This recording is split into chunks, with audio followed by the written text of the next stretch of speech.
The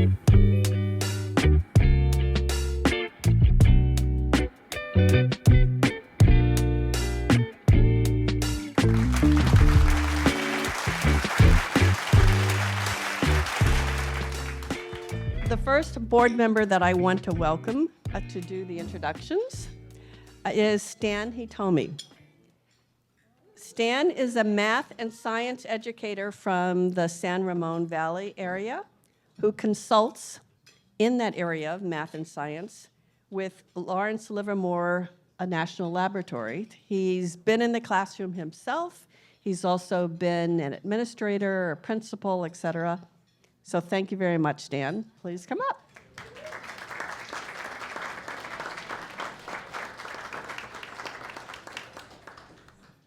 You know, you've made it as a board member when you're first. First. Okay, so what I want you to all know is that the student nominator is as important in this process as the teacher, right? As important.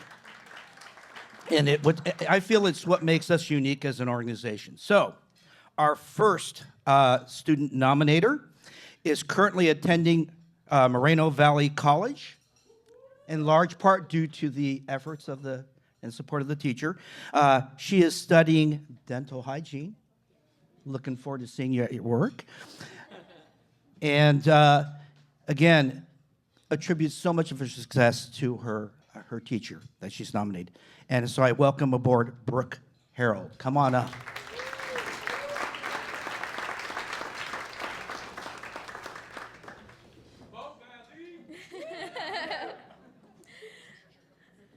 Good evening, everyone. Can you all hear me? Okay? Okay. I didn't expect to be this nervous, but here I am. It's such an honor to stand here tonight and talk about somebody who has made such an incredible impact on my life. And I told myself I wasn't going to cry, and I think I am. Not just as a teacher or my dance coach, but as a mentor, a role model, and a constant source of encouragement.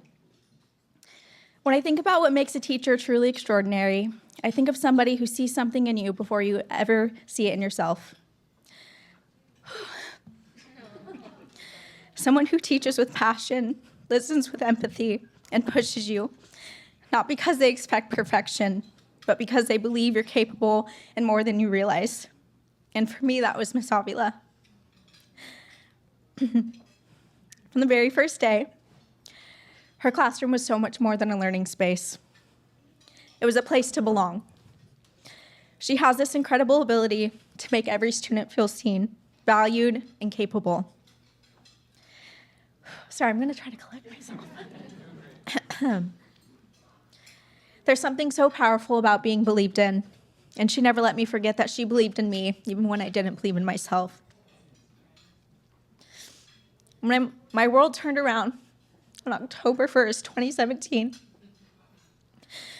I was walking back into school just a day after surviving a mass shooting, an experience that left me feeling lost and unsure of how to move forward. She was one of the first people who truly met me where I was. She didn't rush me or expect me to be okay. She offered kindness, she offered patience and understanding in a time when I didn't even know how to ask for it. Her gentle words, her compassion, and her steady presence helped me begin to rebuild my confidence, not just as a student, but as a person. When I was at my lowest, she reminded me that healing does not happen all at once, that it's okay to take things one step at a time. Through her encouragement, I began to find strength in myself again, and she showed me that even after tragedy, life can still hold meaning and a purpose. What makes Miss Avila so special isn't just her knowledge or her lessons, it's her heart.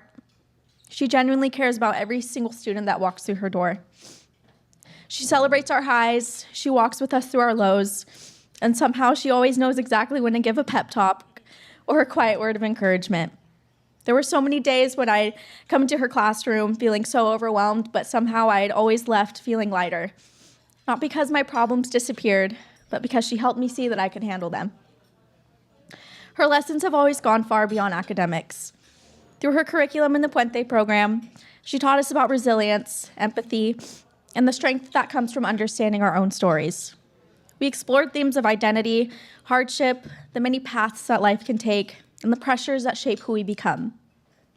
Even 8 years later, since being in her classroom, I still carry those lessons with me.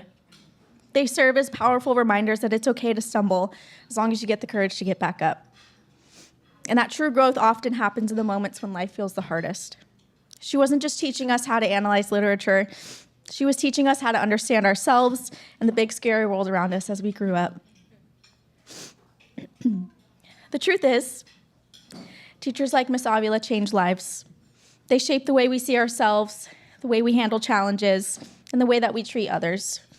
Years from now, we're going to forget specific details about what we read or what we wrote, but we'll never forget how she made us feel, capable, confident, and cared for. Miss Avila, your passion for teaching, your kindness, and your unwavering belief in me has had a lasting impact on my life and to the whole Avila family. You guys have seriously changed my life. You've inspired me not to just be a better student, but a better person. And for that, I am so endlessly grateful. So tonight, it is such a privilege to celebrate you and honor you with this award, not just as a recognition of your excellence, but as a heartfelt thank you for everything that you've given to your students. Congratulations, and thank you for being the teacher that changes lives.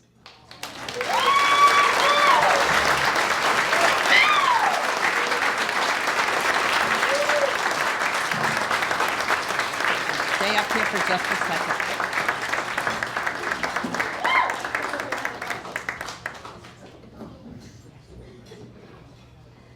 Oh my goodness.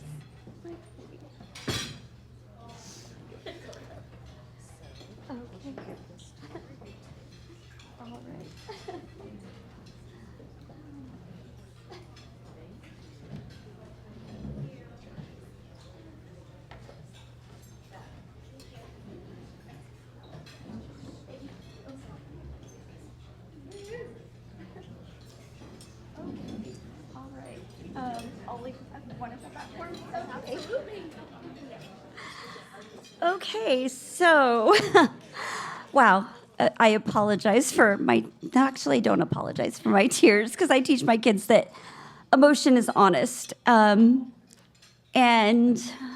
first of all, my baby Brookie, I believe that life has no accidents. And the morning you walk through my door after that horrific event, I know that God has greatness for you. And I know that there is a plan in store for you that is amazing. So you are here, and I hope you live that. I know you're going to live that purpose. I don't even have to ask. You're going to live that purpose. But until this morning, I sat in our symposium, and I was honored to hear the words of some amazing speakers who said that it's okay to feel this imposter syndrome. And that is very much what I felt. Feeling like there's such greatness in this room, such amazing teachers, such amazing mentors and supporters of education. And being that I started my educational career as a 16-year-old sitting in an English class who had just delivered a baby, very unsure of where my life was going to go. I struggled, knowing that what I wanted to do with my life was something great because I had a little tiny baby depending on me, and yet being very unsure. My parents were not super supportive of education because they didn't know any better. But I had two wonderful teachers who believed in me, Dr. Janelle Venicotter and Mrs. Barbara Pfeiffer. They were proponents of my education. They supported me. They literally kicked my butt when I needed it and said, there is something meant for you in this world, and we're not going to let you quit. And they didn't. I remember getting ready to write term papers and telling them, I don't have a typewriter at home. Can I handwrite this? And Dr. Venicotter showing up in the classroom saying, here's a typewriter. Take it home. Do your homework. and being so moved by the generosity of one individual that when I finally got to college, I actually majored in communications, had no desire to be a teacher, and ended up by accident volunteering in my daughter's kindergarten classroom and realizing that there was this passion that lit up in me when I saw these little kids learning. And so I started changing my mind and saying, maybe this is where I'm meant to be. As I reflect on why I became a teacher, I realized that everything that I've received, I hope I've reflected in my teaching. I hope that love and compassion is carried on to my students, to my staff that I love so much. But really where I became a teacher was at home, in my own family. To my husband, Ruben, he literally scooped me up and made me who I am today. I was afraid, I was timid, I was very much an introvert, and he brought out something in me that I didn't see in myself. He loved me through the hard times and has supported me even to this day. We are the best balance on the planet. We are literally yin to yang, and I couldn't do this world without him. To my beautiful children, 3 of whom are here tonight, 2 are not. But to my children, thank you for letting me be your first teacher. You won't believe how much you become a teacher when you're at home. These were my kids that put up with the summer workbooks from Costco during the summer because I had to practice, even though they wanted to go ride their bikes outside. So to them, thank you. Thank you for letting me invade your space when you were in high school and choose to be a high school teacher at that time. Never getting mad at me, even though I had to coach their dance team and cheer team, and I really did invade their space, and they let me and welcomed me nonetheless. Most importantly, to my Poly family, I couldn't do this without them. I'm blessed to teach at my alma mater, but literally, my best friends, make Poly home for me. And I could not do this job without them. I heard someone say today that if you are that person that people are constantly saying, you're doing too much, you're taking on too much, then we actually do belong here. And when they said that, I'm like, I've got 2 more friends for you who do everything with me. They belong here too. So I appreciate that tremendously. I know he's not here, but to my principal, Mr. Daryl Hansen, he is my rock. I've gone through, as we all have, numbers of principals who believe in us or don't believe in us, but Mr. Hansen, he is literally the person who, when I give a crazy idea, he's like, okay, let's try it. And I love that about him. If he retires, I'm gonna be really upset. So we're gonna try to keep him another year. He's not here, so he didn't hear that. But most importantly, guys, to my students like Brooke and the, I don't know, probably thousands by now that I've taught in 25 years, I hope they know that this is all about them. Watching them achieve their dreams, watching them go out in the world and succeed and become the people that I've always seen in them is the greatest gift I could have ever asked for. And I know that I'm in the right place because somebody once believed in me, and I believe in them. And I love them, and I'm so blessed to do this job every day. So to Above and Beyond, thank you. Thank you, because I never knew I needed this, but apparently I did. I did. And thank you so much to the Carlson family. You guys are amazing. Jeremy, your dad, he's in my heart. Thank you so much. We love you guys. Thank you.